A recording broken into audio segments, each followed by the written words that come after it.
Avec votre permission, je voudrais juste faire une sorte, on pourrait dire d'agdama. Excusez-moi, je ne sais plus traduire tous les mots en hébreu qu'on a l'habitude de dire, même quand on parle en français ici en Israël. Une introduction, voilà.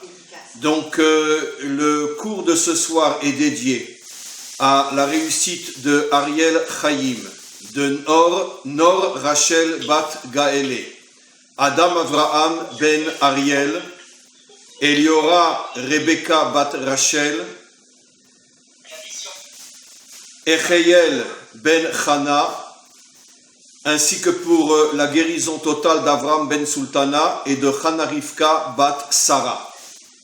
Et pour qu'il y ait un petit peu moins de bruit, ça serait bien peut-être que les micros de tous les participants soient fermés et qu'on ne m'entende que moi, parce que sinon ça fait un bruit de fond qui est difficile. En tous les cas, je voudrais prévenir que le cours de ce soir est par l'intermédiaire d'une nouvelle technologie qui est de plus en plus utilisée, le Zoom. Et je suis avec ce soir une communauté de Marseille. Et j'invite tous ceux qui entendront ce cours, puisque je le mettrai après sur mon site, je vous invite, s'il y a différentes communautés en France ou dans d'autres pays qui souhaitent pouvoir se réunir et avoir un cours en Zoom, je suis disponible de le faire. Il faut bien sûr entrer en contact avec moi et dans la mesure de mes possibilités, bien sûr, j'accepterai cette rencontre avec différentes communautés en France, en Europe, même en Afrique et partout dans le monde où j'ai des élèves qui me suivent. Tout va bien, c'est bon, on continue ? Voilà, alors on va commencer notre cours sur la délivrance finale liée avec le personnage de Rachel. Mais bien évidemment, on va faire d'abord un détour de manière à mieux comprendre après ce que l'on dira au sujet de Rachel. On est donc au mois de Iyar, et pourquoi j'ai choisi le sujet de Rachel ? Parce que nos maîtres expliquent que le mois de Iyar, chacune des lettres du mois de Iyar fait allusion en vérité à 4 personnages qui sont d'une certaine manière le commencement et la fin de toute l'histoire d'Israël. Le Aleph fait allusion à Abraham, les 2 Yud font allusion à Yitzhak et Yaakov, et le Resh fait allusion à Rachel. Donc le mot Iyar, en vérité, est un mot purement inventé par nos maîtres. Il ne veut strictement rien dire ni en hébreu ni en araméen. C'est un mot qui a été composé de toutes pièces pour faire allusion aux 3 pères d'Israël, ceux qui ont commencé notre histoire, Abraham, Yitzhak et Yaakov, et celle qui terminera notre histoire, ou plutôt celle grâce au mérite de Rachel, c'est elle qui amènera, comme on le verra, la délivrance finale, ce qui veut dire que le mois de Iyar fait allusion au début et à la fin de l'histoire de notre peuple, jusqu'à la délivrance finale. Entre parenthèses, j'en parlerai pas, mais je suis quand même obligé de le dire, c'est quand même absolument incroyable que les 2 fêtes les plus importantes, modernes, de la renaissance d'Israël sur sa terre sont au mois de Iyar. On a eu Yom Ha'atzmaut le 5 Iyar et dans quelques jours on aura Yom Yerushalayim, ça veut dire la libération d'une partie de notre terre il y a 72 ans avec la renaissance d'Israël sur sa terre, c'était le 5 Iyar, et dans quelques jours, le premier jour de la dernière semaine du Homer, on a Yom Yerushalayim qui tombe aussi au mois de Iyar, c'est-à-dire la libération de Jérusalem. On est encore bien sûr très loin d'avoir récupéré toute notre terre et toute Jérusalem, mais en tous les cas, c'est déjà un commencement, un signe incroyable du ciel, et comme par hasard, ces 2 fêtes modernes qui parlent de la renaissance d'Israël sur sa terre sont toutes les 2 au mois de Iyar, qui est lié, comme je l'explique, à la délivrance finale, dont l'allusion est le resh du mot Iyar, qui fait allusion au personnage de Rachel, comme on va en parler. Revenons maintenant tout au début, mes amis. Pourquoi sommes-nous en exil depuis 2000 ans, le plus long, le plus douloureux, le plus terrible, le plus insupportable, le plus inacceptable de tous les exils que nous avons traversés depuis le début de notre histoire? l'exil de Édom, l'exil de Esav, qui dure déjà depuis 2000 ans. Nos maîtres nous révèlent quelque chose d'absolument incroyable. Ils disent, et vous le savez tous et toutes, à cause de Sinat Chinam, traduction en français, il y avait la haine gratuite entre nous. Ça veut dire que énormément de juifs se détestaient les uns les autres, énormément de clans, de mouvements. Le peuple juif était subdivisé en différentes sectes, en différents mouvements, et ils ne se supportaient pas les uns les autres, ils se haïssaient les uns les autres. Maintenant, mes amis, je vous pose une question absolument évidente. Vous croyez sincèrement que chaque matin, un juif se levait et il se posait la question, tiens, qui pourrais-je haïr aujourd'hui? Évidemment, c'est pas de ça que l'on parle. La haine n'était pas une haine purement inventée parce qu'on avait envie d'haïr son voisin. Il y avait forcément un fondement à cette haine. Dans le poêle, oui. Pardon? Du plastique cramé, moi j'en ai jamais. Vous me parlez à moi, je vous entends pas. Mais je suis... Essayez d'éteindre vos micros, mes amis, parce que ça me dérange dans mon cours. Donc je reprends. Il est clair, mes amis, qu'on ne parle pas d'une situation où les Juifs étaient devenus complètement idiots et ils se levaient le matin en se posant la question, tiens, qui je pourrais haïr aujourd'hui? C'est beaucoup plus profond que ça. Et la preuve, c'est qu'il y a une allusion dans le Talmud qui dit la chose suivante. Le Talmud pose la question, mais comment le deuxième temple a-t-il pu être détruit alors que précisément à l'époque où le deuxième temple a été détruit, notre nation comptait des milliers de yeshivot, de centres d'études, de grands rabbanim, de grands maîtres de Torah, chacun avec des milliers d'élèves. La Torah était partout dans notre peuple. Donc nos maîtres posent une question évidente. Mais comment on peut comprendre qu'un peuple qui avait tellement de Torah ait pu arriver à une telle haine? Ce qui veut dire que nos maîtres font allusion ici à quelque chose de terrible. La haine entre les Juifs ne venait pas des gens simples, des idiots, des ignorants, des nuls. Elle venait précisément de ce qu'on pourrait appeler l'élite d'Israël. Puisque nos maîtres posent la question, puisqu'il y avait tellement de Torah, comment se fait-il qu'il y a eu tellement de haine? Si ce ne sont pas les gens de Torah qui se haïssaient, alors la question ne se pose pas, ce sont les ignorants qui se haïssaient. Donc nos maîtres ici nous révèlent que la haine faisait aussi partie du vécu de ceux qui étudiaient la Torah. Alors comment c'est possible? L'explication, mes amis, nous l'avons d'une autre manière, précisément dans la période que nous vivons aujourd'hui. Sfirata Omer, le conte du Homer, et jusqu'à l'Akba Omer, nous portons sur nous une certaine forme de deuil, puisque les 24 000 élèves de Rabbi Akiva sont morts en 33 jours. 24 000 élèves. Et nos maîtres posent la question, mais comment est-il possible que les 24 000 élèves du plus grand maître de tous les temps, celui qui a dépassé tous les autres, au point que le Talmud dise Kulam aliba de Rabbi Akiva, que tous les enseignements de la loi d'Israël proviennent tous de Rabbi Akiva et de ses élèves, nos maîtres posent la question, mais comment Rabbi Akiva a-t-il pu perdre en 33 jours 24 000 élèves? Et nos maîtres répondent, Mipnei shelo na'agu kavod ze lazeh, parce qu'ils ne se respectaient pas les uns les autres. Oui, les élèves de Rabbi Akiva ne se respectaient pas les uns les autres. On va expliquer, c'est pas si simple que comme je le dis en français. Nos maîtres continuent et posent une autre question absolument incroyable.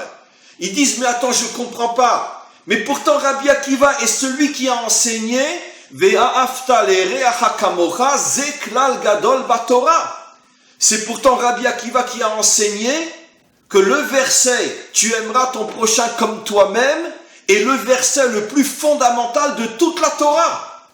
Alors comment est-il possible que les 24 000 élèves de Rabbi Akiva qui entendaient tous les jours le maître dire « Tu aimeras ton prochain comme toi-même » c'est le principe le plus fondamental de la Torah, comment ont-ils pu ne pas se respecter les uns les autres? Et il y a une réponse incroyable de nos commentaires qui disent, parce que qu'est-ce qui s'est passé? Ils étaient 24 000 à entendre et recevoir les enseignements du maître. Maintenant, on sait tous, mes amis, que chaque homme, il a son propre caractère, il a son propre tempérament, il a sa propre sensibilité, il a sa propre éducation. Et on le sait et on le voit dans le Talmud des milliers de fois, que deux élèves, je ne dis pas 24 000, deux élèves peuvent être assis sur le même banc, entendre au même moment un enseignement qui sort du même maître, et chacun va le comprendre différemment. Et des fois, à l'opposé l'un de l'autre. Pourquoi? Parce que ce qui sort de la bouche du maître est reçu par deux réceptacles différents. Selon la nature, le caractère de chaque élève, l'un va le comprendre de telle manière, et l'autre va entendre la même parole, mais va le comprendre exactement à l'inverse. Ça, c'est pas grave. Parce qu'effectivement, il n'y a pas un homme qui ressemble à un autre. Le problème va commencer quand l'un et l'autre vont se disputer et vont dire « Mais tu n'as rien compris, c'est moi qui ai raison. Comment tu oses dire que le maître a dit cette chose-là? Mais non, le maître a dit ce que moi j'ai compris. » Et l'autre va dire la même chose. Et ils vont se disputer, ils ne vont plus se respecter, chacun va traiter l'autre d'ignorant, qui ne comprend rien à la Torah du maître, et finalement ça va amener aussi jusqu'à la haine. C'est ça ce qui s'est passé. La haine gratuite, mes amis, provient du fait que chacun, précisément lorsqu'il a une certaine sagesse, une certaine connaissance, pense que toute la vérité est chez lui et que les autres se trompent. C'est ça la haine gratuite. Elle est gratuite en ce sens que la Torah nous enseigne que aucun homme sur terre ne peut posséder toute la vérité.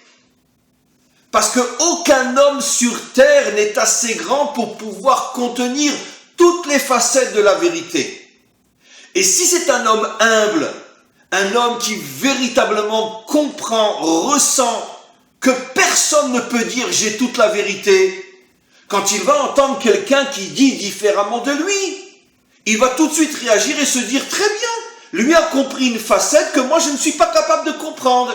Lui a sa vision des choses, moi j'ai ma vision des choses, à nous deux on se complète. Et un troisième va dire encore quelque chose d'autre, et un cinquième, un quatrième, un huitième, un neuvième, un dixième, et chacun va venir avec une parcelle de la vérité, exactement comme un puzzle. Comment qu'on montre l'image du puzzle, en prenant tous les morceaux qui séparés ne montrent rien, mais quand on les met tous ensemble, on a la grande image. Quand il y a l'unité dans le peuple juif, et que chacun accepte qu'il n'a pas toute la vérité, mais seulement une parcelle de la vérité, même si c'est un grand rave, il n'a qu'une parcelle de la vérité, parce qu'aucun homme sur terre ne peut avoir toute la vérité, on l'apprend même de Moshe Rabbeinu, où à plusieurs reprises, la Torah nous montre, expliquée par Rashi, que de simples gens du peuple avaient compris des choses que même Moshe ne savait pas, comme Bnot Slofrad par rapport à l'héritage. Est-ce qu'un homme qui n'a que des filles, est-ce que les filles héritent, oui ou non? Pinchas, qui a rappelé à Moshe que Zimri ne se comportait pas bien. Et quand Pinchas l'a rappelé à Moshe, Moshe lui a dit, mais puisque c'est toi qui me l'as enseigné, alors agis toi-même. On voit que même Moshe Rabbeinu, la Torah a le courage de nous dire que même lui ne savait pas tout. Et qu'il est arrivé une fois que de simples jeunes filles apprennent à Moshe quelque chose que lui ne savait pas. Au point que Hachem a dit à Moshe, les filles de Tzlofrad ont raison, écoute-les. Qu'est-ce que la Torah veut nous faire comprendre? Le seul et unique qui contient toute la vérité, c'est le maître du monde. Les hommes ne sont que des parcelles de vérité. Ou, si tous les hommes arrivent à s'unir, arrivent à être tous ensemble, chacun va amener sa parcelle de vérité et tous ensemble, nous allons réunir toutes les pièces du puzzle et nous allons avoir la grande image, nous allons voir de quoi il s'agit. Et donc, qu'est-ce qui s'est passé à l'époque du deuxième temple? Ce que j'appelle très souvent dans mes cours le culte de l'ego, le culte de soi. Chacun, parce que justement il était grand, pensait qu'il avait mieux compris que les autres. Et quand il entendait quelqu'un dire exactement le contraire de ce que lui avait compris, tout de suite il lui rentrait dedans. Et tout le monde rentrait dans tout le monde. Et ça s'est terminé finalement par une haine que plus personne n'a pu maîtriser. Et ça, c'est le culte de l'ego. Le culte de l'ego, c'est-à-dire, même si c'est au niveau, peut-être même de grands rabbinim, et chez eux c'est très très fin, c'est très très subtil. Mais mes amis, je vous rappelle que jusque dans notre génération, dans toutes les générations, il y a toujours eu des conflits entre différentes tendances spirituelles, entre à l'époque les chassidim, les mitnagdim, il y a toujours eu. Parce que chacun pense que la Torah est que et seulement chez lui. Mes amis, si c'est vrai sur le plan spirituel, alors qu'est-ce qu'on va rajouter sur le plan politique, sur le plan philosophique, sur le plan idéologique? C'est des milliards et des milliards de fois pire. Puisque si même dans le monde de la Torah, quelqu'un peut finalement se prosterner devant son ego et refuser que quelqu'un puisse comprendre différemment de lui, et on souffre de ça depuis 2000 ans, puisque le Mashiach n'est toujours pas là, alors ne parlons pas du monde politique, qui est une véritable arène de lions qui se dévorent et qui se déchirent sans la moindre pitié. Et dans le monde philosophique, dans le monde idéologique, c'est une véritable chambre de mort, où tout le monde s'entretue. Et tout vient du même problème, le culte de l'ego. Parce qu'on n'a pas cette humilité de se dire, mais qui je suis pour prétendre tout savoir, tout connaître? Qui je suis? Même si j'étudie la Torah depuis 50 ans, depuis 60 ans, depuis 80 ans, même si Dieu m'a doté d'un cerveau inimaginable, mais comment je peux imaginer que je sache tout mieux que tout le monde? C'est impossible. Et donc c'est sur ça qu'il faut travailler. Maintenant, tout ce que j'ai dit, mes amis, n'est qu'une introduction. Je n'ai pas commencé encore vraiment le cours.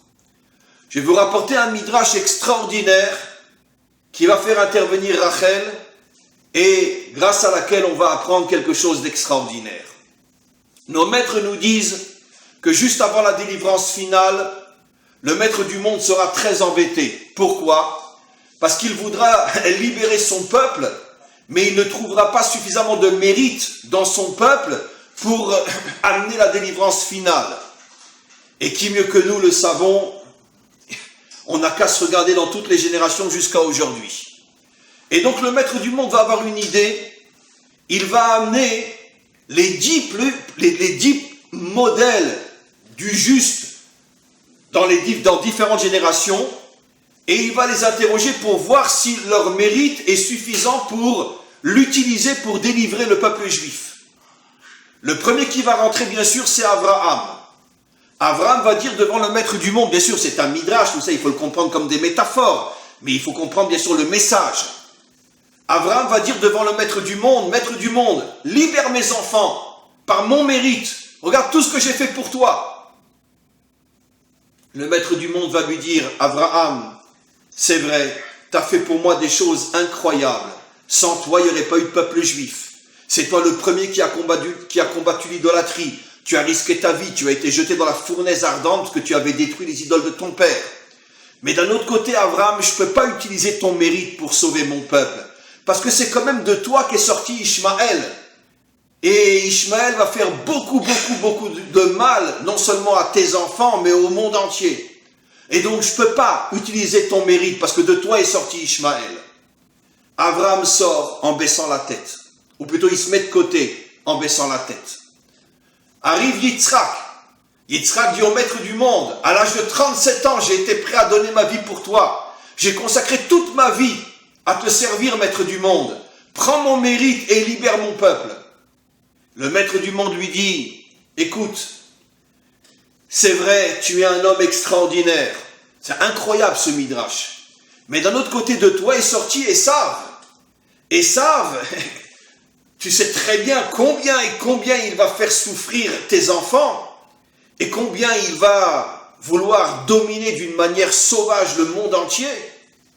Et combien de guerres il va causer, combien de sang va couler à cause de lui. Non, c'est de toi qu'est sorti Esav. Je ne peux pas utiliser ton mérite pour libérer mon peuple. Et il se met de côté en baissant la tête. Vient Yaakov. Yaakov dit, maître du monde, tu as appelé les enfants d'Israël de mon nom. C'est-à-dire que toi-même, tu as reconnu que j'étais le plus grand des trois pères. Libère mes enfants par mon mérite. Hachem lui dit, écoute, tu n'as pas réussi à éviter la dispute entre tes deux enfants, Yehuda et Yosef, qui a causé, comme tu le sais, de très très grands malheurs. La descente en Égypte et beaucoup plus encore pour ceux qui étudient et qui connaissent les secrets de la Torah. La dispute entre Yehuda et Yosef a causé de nombreuses catastrophes qui durent jusqu'à aujourd'hui parce que cette dispute dans le fond, mais c'est un sujet en soi, n'a jamais été réparée jusqu'à la délivrance finale. Yaakov se met de côté en baissant la tête. Rentre Moshe. Moshe dit à Hachem, j'ai pas besoin de te dire quels sont mes mérites, tu les connais mieux que moi. J'ai fait naître ton peuple. Je l'ai accompagné jusqu'à la frontière du pays que tu leur avais promis. Je leur ai donné la Torah. Libère mon peuple par mon mérite. Le maître lui dit, Moshe, mais tu as quand même fait une erreur qui a fait que tu n'as pas pu rentrer en Israël. Et parce que tu n'es pas rentré en Israël, pratiquement tout de suite après ta mort, après ton décès, le peuple juif a commencé à descendre parce que tu n'étais plus là pour les accompagner. Et donc tu portes une responsabilité. Si tu n'avais pas fait la faute de frapper le rocher au lieu de lui parler, tu serais rentré en Eretz Israël et dès le départ le peuple juif se serait construit sur de bonnes bases. Donc tu es en partie responsable de tout ce qui s'est passé après. Moshe Rabbeinu se met de côté et il baisse la tête.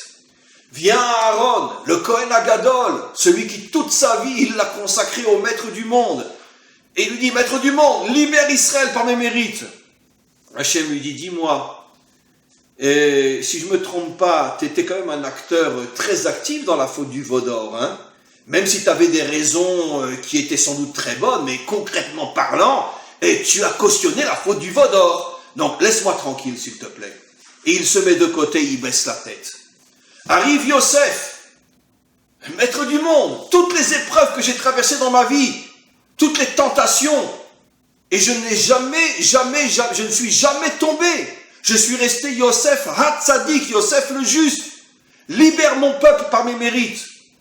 Hachem lui dit, d'accord, tu es un homme fabuleux, mais d'un autre côté, ta dispute avec Yosef, avec Yehuda, a causé tellement de malheur pendant toute l'histoire qu'il vaudrait mieux que tu te taises, reste de côté. Et il se met de côté, il baisse la tête. Arrive enfin David, maître du monde, je suis le premier vrai roi d'Israël, je suis le seul sur lequel il est dit Chaï Vekayam. Je suis le modèle du juif authentique, le modèle de la nation d'Israël. Libère Israël par mes mérites. Et voilà que Hachem lui dit, oui, mais ce que tu as fait avec Bathsheba, je vais te dire, mieux vaudrait qu'on n'en parle pas trop ici, parce que ça réveille constamment chez moi une certaine colère, donc fais-moi plaisir. Allez, mets-toi sur le côté. Les 7, c'était pas 10, pardon, je me suis trompé. Les 7 tzadikim, les plus grands de toute notre histoire, sont tous mis de côté. Alors, comment qu'on va être libéré? Au moment où plus personne ne comprend ce qui va se passer, on entend tout d'un coup un coup qui fracasse la porte sans être invité. La porte s'ouvre dans un grand fracas et rentre Rachel. Rachel s'adresse au maître du monde, elle dit, maître du monde, je te comprends pas. Vraiment, je te comprends pas. En quoi ça te dérange tellement que le peuple juif n'a pas toujours été vraiment à ton service, est parti courir à droite, à gauche, dans d'autres idéologies, d'autres religions, etc. L'idolâtrie, il t'a abandonné, pas tous mangent kasher, pas tous font Shabbat. Et alors, mais regarde-moi, moi qui ne suis qu'un être humain, j'ai vu devant mes propres yeux mon mari volé devant moi par ma sœur. Elle me l'a volé devant mes yeux. Elle m'a pris ce que j'avais le plus cher au monde, car je suis sa seule et véritable unique épouse, comme on le sait. Elle me la vole devant les yeux, et au lieu d'hurler, de la gifler, de la massacrer, je suis venu lui donner le code qu'il fallait dire sous la choupa, parce que Yaakov se doutait que peut-être on le roulerait, et il s'était échangé un code entre lui et Rachel qu'il faut dire sous la choupa, pour que Yaakov ne se rende pas compte qu'on est en train de le rouler. Elle a transmis le code à Léa. Et quand Yaakov sous la choupa lui dit, parce que comme on le sait à cette époque-là, les femmes se mariaient, elles avaient le visage complètement voilé, Yaakov demande à ce qu'il croit être Rachel, c'est quoi le code? Elle lui dit 1, 2, 3, 4, c'est bien, on continue. Plus que ça, maître du monde. J'avais oublié que mon mari m'avait donné un deuxième code. Dans la chambre nuptiale, avant que l'on s'unisse, je devais donner un deuxième code. J'avais complètement oublié de le donner à Léa. Qu'est-ce que j'ai fait? J'ai couru à toute vitesse. Je me suis caché sous le lit. Et toute la nuit, j'ai vécu ce que j'ai vécu.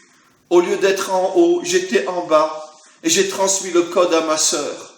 Pour ne pas qu'elle ait honte. Pour ne pas qu'elle soit giflée. Pour ne pas qu'elle soit jetée par la fenêtre.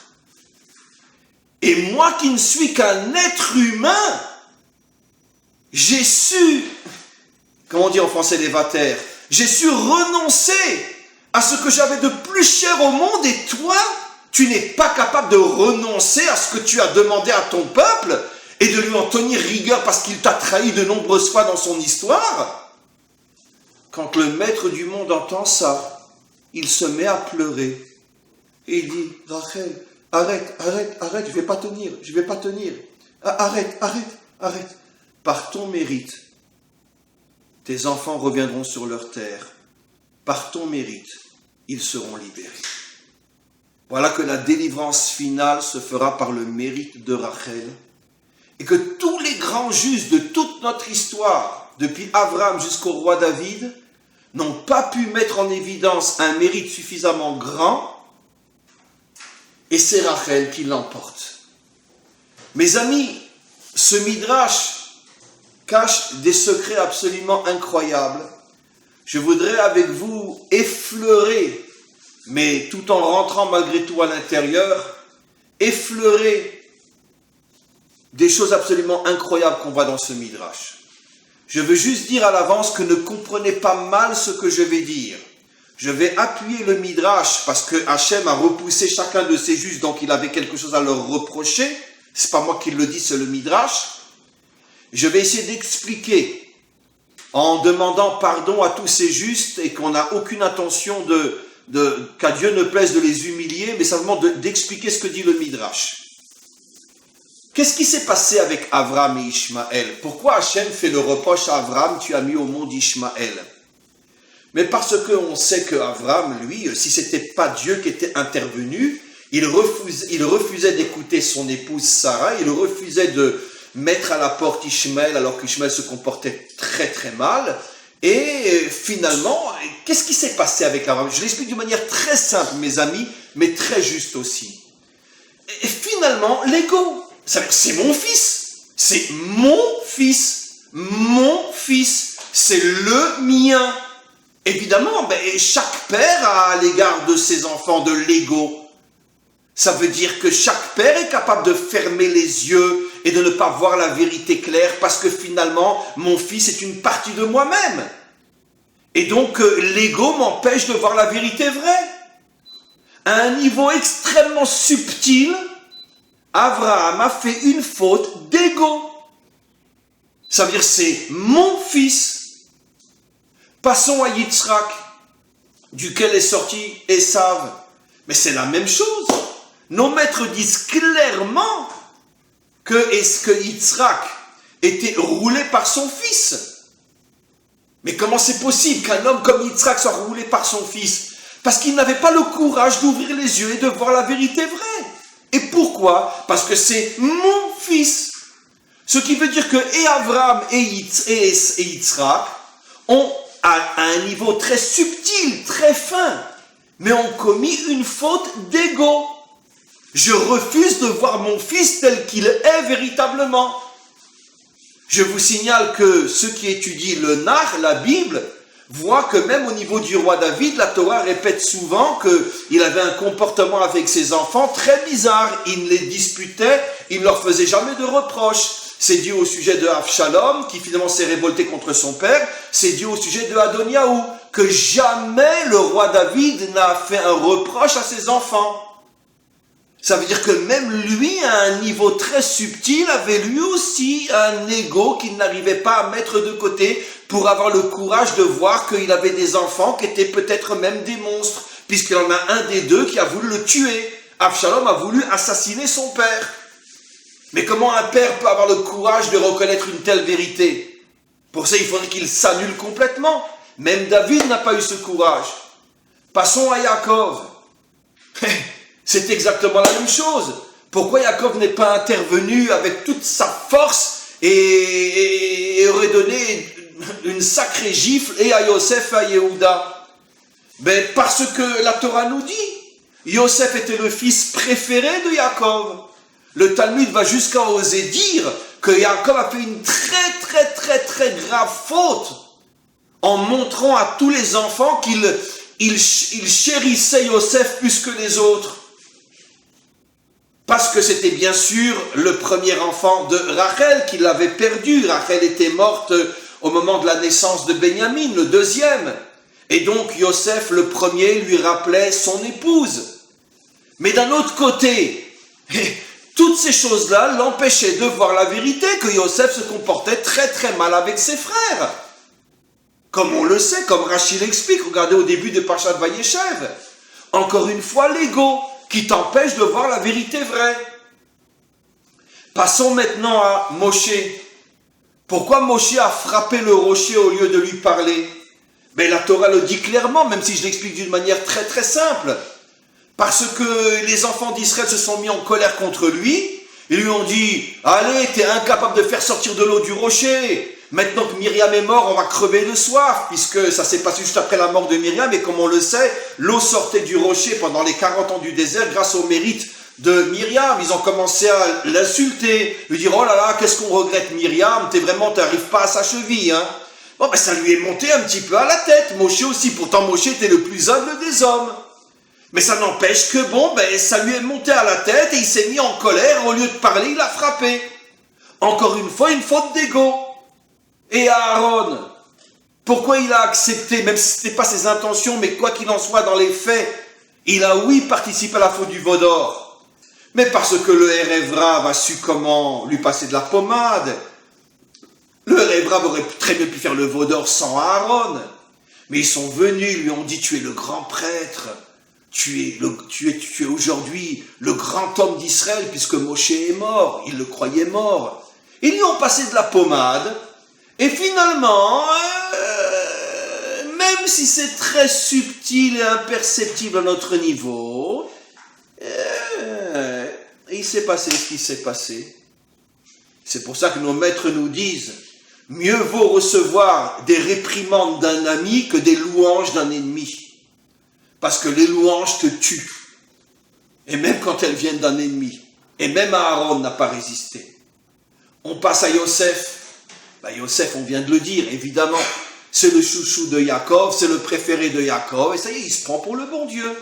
Et il dit à ses frères, j'ai rêvé que vous vous prosternez tous devant moi, etc. À chaque fois que les frères faisaient quelque chose de pas bien, il allait le dire au père, Rachi explicite, et moi. Ne me prenez pas à la lettre, c'est beaucoup plus subtil que ce que je dis, mais c'est vrai. Et le roi David, pourquoi il s'est précipité à prendre Bathsheba avant qu'il était vraiment en condition de pouvoir le faire, car son mari était toujours vivant, etc. Là aussi, nos maîtres nous disent, parce qu'il a vu, roi à Kodesh, il a vu avec l'Esprit Saint que c'est avec cette femme-là que sortirait toute la lignée du Mashiach. Il ne s'est pas trompé, c'est vrai, c'est de lui et de Bathsheba que sort Shlomo Ameler et jusqu'au Mashiach. Mais pourquoi tu t'es précipité? Parce que t'as pas su te contenir. Et pourquoi t'as pas su te contenir? Parce que t'avais envie. Donc encore une faute d'ego. Bien sûr, je pourrais expliquer beaucoup plus profondément que ce que je l'ai dit. Mais d'un autre côté, vous voyez que ces 7 personnages, même s'il faut le prendre à des niveaux extrêmement subtils, parce qu'il s'agit de gens immenses, c'est pas aussi grossier que comme je l'explique, et je m'en excuse. Mais quoi qu'il en soit, les 7 ont fauté avec leur ego. Et maintenant, arrivons à celle qui va nous sauver. Rachel. Et là, vraiment, sortez vos mouchoirs et pleurez. Parce qu'à chaque fois que je raconte cette histoire, j'ai envie de pleurer. C'est du jamais vu dans l'histoire humaine une personne qui a su à ce point annuler totalement son ego. Qui mieux que Rachel sait que Yaakov est son âme sœur? son véritable zivoug. Qui mieux qu'elle sait que Yaakov, dès qu'il l'a rencontrée, lui a dit « Tu es mon épouse ». Il a travaillé 7 ans pour elle.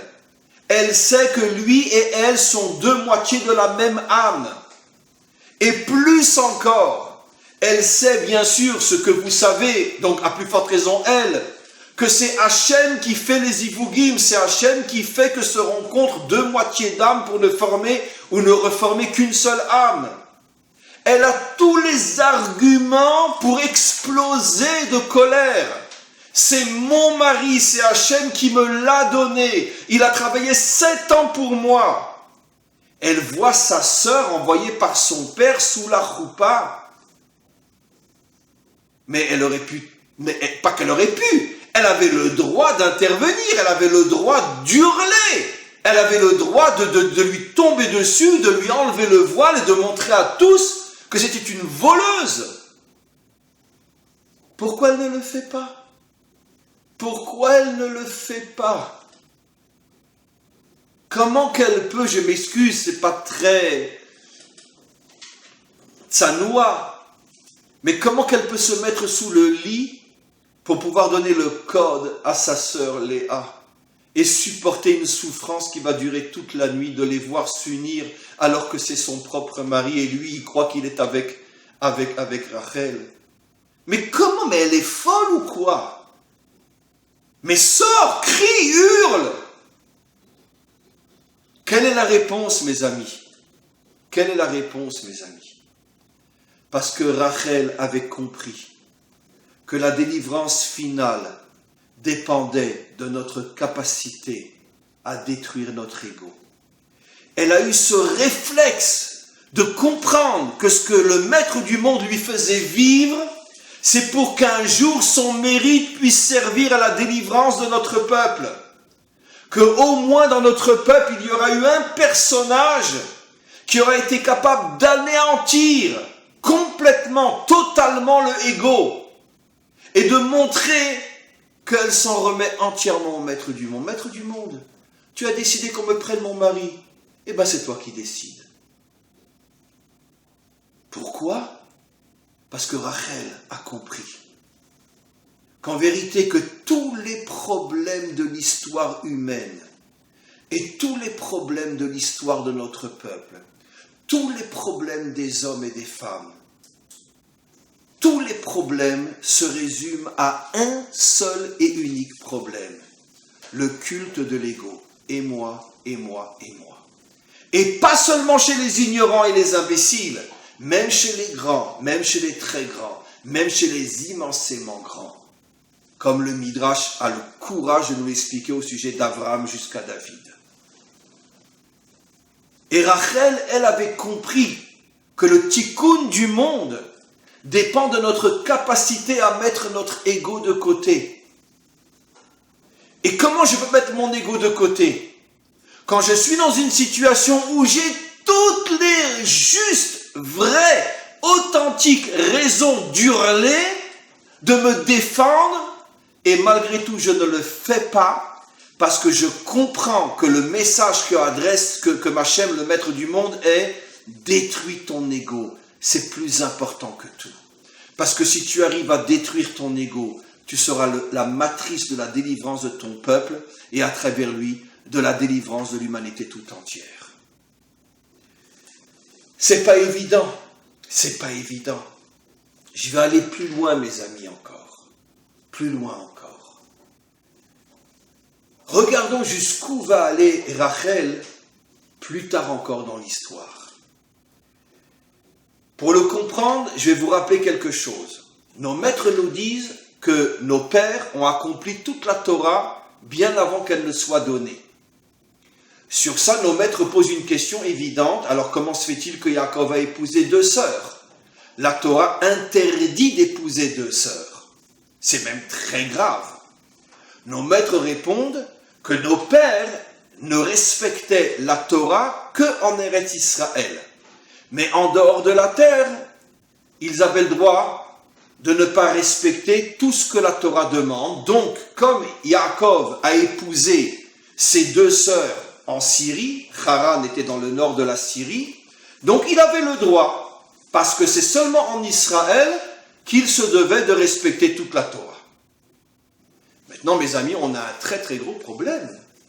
Quand Yaakov va revenir en Israël, comment qu'il va faire avec deux épouses qui sont deux sœurs? Puisque en Israël, les pères respectaient la Torah avant qu'elle ne soit donnée. Alors comment qu'il va faire avec deux sœurs qui sont deux épouses? Alors nos maîtres répondent quelque chose d'extraordinaire. Eh bien, il fallait forcément, avant de traverser la frontière, qu'une des deux accepte de renoncer à son mariage. Je vous pose la question, mes amis. Laquelle des deux aurait dû renoncer au mariage? Ben, celle qui, depuis le départ, s'est procuré un mari qui ne lui était pas destiné. Bon, si, d'accord, très bien, Rachel a accepté, Rachel s'est tue, Rachel a tué son ego, elle t'a laissé voler son mari devant ses yeux, très bien. Mais maintenant, on revient en Eretz Israël, et maintenant, il faut qu'une de nous deux s'en aille, parce que notre mari ne peut pas rester avec deux sœurs.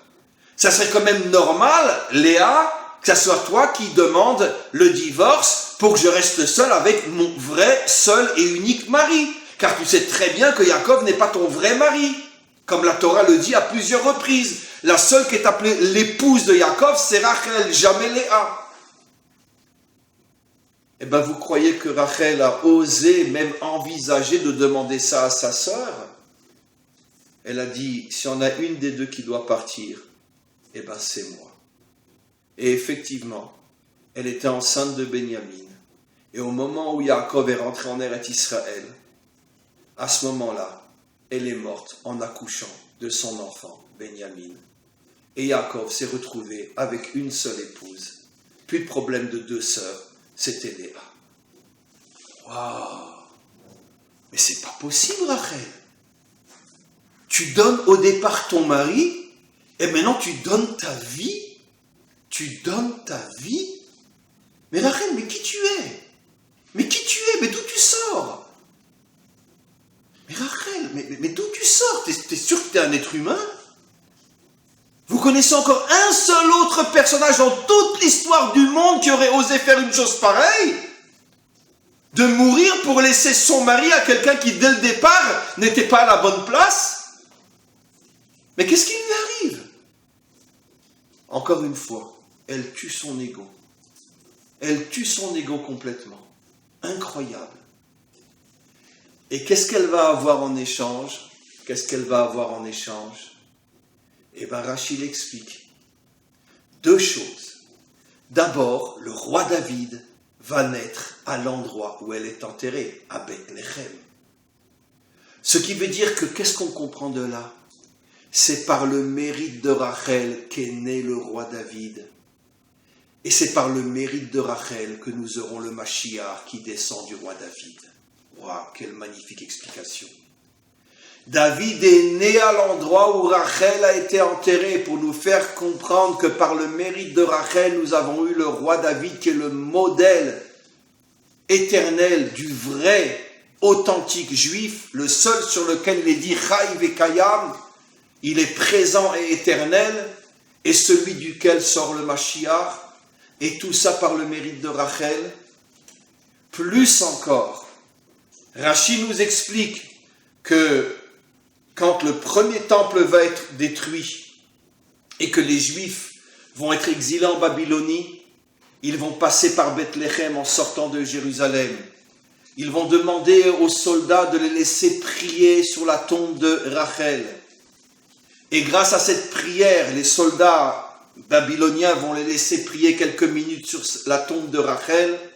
Et grâce à cette prière, disent nos maîtres, c'est grâce à cette prière que finalement, cette prière a été écoutée, et c'est comme ça que Dieu a promis qu'aucun exil ne serait éternel et que les Juifs finiraient par sortir de chacun des 4 exils. Qu'est-ce qu'on comprend de là? On comprend de là que la grandeur de Rachel, c'est d'avoir vu la grande image. De pas être resté coincé dans son petit vécu à elle. Mon mari, ma vie. et moi, et moi, et moi. Non. Rachel est une femme qui est arrivée à se hisser au niveau de la grande image, l'avenir du monde, l'avenir d'Israël, et à travers Israël, l'avenir des nations, l'avenir du projet divin. Elle a été capable de sacrifier ce qui était le plus cher à ses yeux pour s'ouvrir à une dimension qui englobe la réparation de l'humanité tout entière. Mes amis, quel est le message que nous comprenons de là? Alors évidemment, malheureusement ou heureusement pour nous, on n'est pas Rachel. Et c'est clair, mes amis, qu'on ne nous demandera pas à des gens comme nous d'arriver à ce niveau-là. Elle est là et son mérite nous sortira de l'exil et surtout du dernier exil, comme nos maîtres l'affirment. Mais malgré tout, même s'il est clair qu'on ne peut pas atteindre le niveau de Rachel, on doit dans notre génération, surtout notre génération, qui est celle de la délivrance, qui ne comprend pas, qui ne ressent pas, qui ne vit pas que nous sommes une génération extraordinaire et que nous sommes vraiment la génération qui s'approche de la délivrance finale à tous les niveaux. Les signes sont incroyables, le retour d'Israël sur sa terre, la teshuva qu'il y a dans notre peuple, des milliers et des milliers et des milliers de juifs reviennent à la Torah. Vous le savez tous et toutes. Regardez les synagogues le Shabbat. Même dans les villes de province, elles sont pleines. Ne parlons pas à Paris, ne parlons pas à Strasbourg, ne parlons pas à Marseille. Il n'y a même pas une place pour s'asseoir. Et je ne vous dis même pas ce qui se passe en Israël. Il n'y a même pas de place pour rentrer. Il y a des gens qui restent à l'extérieur. Il y a un retour incroyable à l'identité juive authentique. Le retour sur la terre. Le retour à notre identité. Et pour ceux qui le savent aussi, et je le vis tous les jours, même au niveau des nations, il y a un retour incroyable. Des milliers, des milliers, des milliers de non-juifs ont découvert Israël et la Torah d'Israël grâce à Internet et éprouvent un amour, un respect pour Israël et la Torah comme jamais dans toute l'histoire de notre peuple. Et je le vis moi tous les jours. Tous les jours. Donc il y a un retour à la vérité partout dans le monde. Nous sommes la génération du retour. Et pourquoi? Parce que nous nous approchons de la délivrance finale. Mais d'après le cours que j'ai donné, vous devez comprendre, mes amis, que le travail essentiel que nous devons faire pour mériter cette délivrance, c'est travailler sur notre ego. À notre niveau, qu'est-ce que cela signifie? Arrêtons de croire que nous sommes les meilleurs. Arrêtons de croire que nous savons tout. Arrêtons de croire que nous pensons et comprenions mieux que les autres.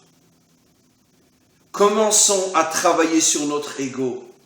Commençons, mes amis, à comprendre que la délivrance finale dépend de notre capacité à accepter tous et chacun, malgré les différences, malgré le fait que tu ne penses pas comme moi, mais tu es un homme comme moi, tu es un être humain comme moi. Le jour où on sera capable de mettre nos idéologies, nos philosophies et même nos croyances de côté et de rechercher l'humain, l'être humain et de rechercher le bon et le bien qu'il y a dans chacun, c'est comme ça qu'on va reconstruire le monde. Parce que nos croyances, nos idéologies, c'est elles qui nous aveuglent et qui nous enferment dans cette prison de l'ego et qui nous font refuser celui qui n'est pas comme nous. On doit s'ouvrir, on doit précisément aller chercher ceux qui ne sont pas comme nous, essayer de les comprendre, essayer de les respecter, essayer de les accepter. Mes amis, je terminerai le cours d'aujourd'hui par un message extraordinaire. Je vais revenir sur ce que Rachel a fait. Rachel, mes amis, accepte donc que Léa rentre sous la choupa à sa place, qu'elle lui vole son mari. Mais je vais vous poser une question évidente, et après je vais la traduire dans un langage plus moderne. Mais puisque Rachel sait que c'est le maître du monde qui fait les mariages, donc en vérité, en laissant Léa rentrer à sa place, C'est comme si elle acceptait finalement de trahir, d'être complice d'une trahison, pas seulement à son égard, mais à l'égard du maître du monde. Alors, si c'était que à l'égard de Rachel, je veux bien. Mais ici, c'est aussi le maître du monde qui est en jeu, puisque c'est lui qui décide les mariages. Comment elle ose laisser sa sœur, excusez-moi l'expression, cracher au visage du maître du monde, en lui disant « Je me fiche du fait que tu as choisi Rachel, je rentre à sa place ». Mais c'est au maître du monde que s'attaque Léa. C'est pas seulement à sa sœur. Pourquoi Rachel ne réagit pas? Eh bien, je vais vous apporter un autre exemple dans la vie de tous les jours. D'accord? Supposons que je rencontre demain un juif, et je sais que ce juif-là, il mange du jambon beurre le jour de Kippour. Comment je vais être avec lui? Comment je vais être avec lui? Est-ce que je vais m'arrêter sur le fait que ce juif-là trahit le maître du monde en mangeant du jambon beurre le jour de Kippour? Ou bien je vais chercher chez lui, bon très bien, il y a ce problème qui est très très très grave, c'est sûr, mais je vais chercher chez ce juif-là d'autres points, peut-être dans lesquels il est très bon, très brillant. Peut-être que lui mange du jambon beurre à Kippour, mais peut-être que lui a un shalom baït, a une entente avec son épouse inimaginable. Alors que moi, je ne mange pas à Kippour, moi je mange ultra cachère toute l'année, mais bon, avec ma femme, c'est pas le paradis, hein. Ah, mais moi je regarde que le fait que ce juif-là, il mange du jambon beurre à Kippour. D'accord, mais dans d'autres domaines, il est peut-être meilleur que toi. Peut-être que lui aide des dizaines, des centaines de personnes dans le monde qui n'ont pas de quoi manger. Et toi, tu le fais, toi?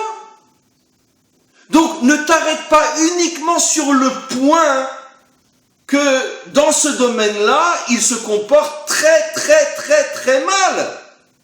Ouvre les yeux sur tous les points de sa personnalité. Et tu vas peut-être voir effectivement que dans sa personnalité générale, il a des tas de qualités que peut-être que toi, tu n'as pas. Et mes amis, c'est pratiquement à 99% vrai dans tous les cas de figure. On s'arrête sur quelqu'un, on ne voit que ce qu'il fait de mal, mais on fait tout pour ne pas voir ce qu'il fait de bien. Et comme ça, on peut le démolir. Sale juif, tu manges du jambon beurre à Kippour, t'es même pas un juif. D'accord? Mais lui et son épouse s'aiment à la folie. Toi, ça fait des années que à peine tu parles à ta femme, mais ça c'est pas grave, hein. Ce qui compte, c'est que lui, il mange du jambon beurre à Kippour. Qu'est-ce qu'elle a été capable de faire, Rachel? Elle a été capable de ne pas se focaliser sur ce que sa sœur faisait de mal. C'est vrai qu'elle faisait quelque chose de très, très, très grave. Mais Rachel connaissait sa sœur. Rachel savait que sa sœur avait des milliards d'autres qualités, des milliards d'autres qualités. Et au lieu de se focaliser sur son défaut, elle a ouvert les yeux sur toutes les autres qualités et elle s'est dit, je ne peux pas faire honte à ma sœur. Je ne peux pas. C'est impossible. Elle a trop de grandeur, cette femme-là. Même si dans ce domaine, elle se comporte très mal, mais moi, je sais que ma sœur, dans des milliers d'autres domaines, elle est extraordinaire. Et je refuse de lui faire honte en public. Je n'irai pas la dénoncer. Voilà ce que nous devons faire, mes amis. Quand on est en face de quelqu'un qui fait quelque chose de mal, évidemment que le mal est mal. Et je n'ai jamais dit qu'il faut passer l'éponge sur son mal.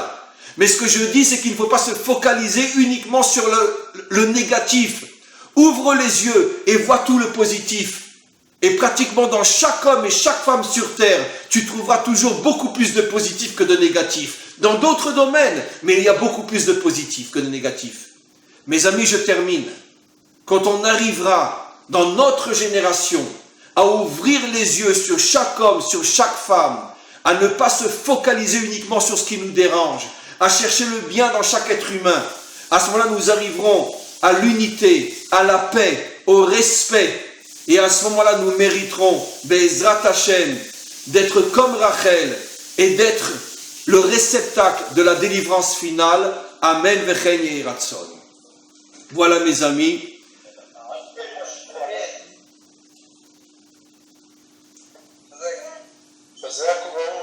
Voilà. Alors écoutez, si vous le voulez, si vous le voulez, Jonathan, si vous le voulez, on peut, pas vraiment régulièrement, mais de temps à autre, on peut se mettre d'accord sur un calendrier de cours Zoom. Si vous êtes d'accord, je suis prêt à en refaire. À vous de me tenir au courant. Voilà. Michael, pardon. Alors à tous et à toutes, une très très bonne soirée. Shabbat Shalom. Et qu'on puisse tous mériter la délivrance finale. Amen. Amen.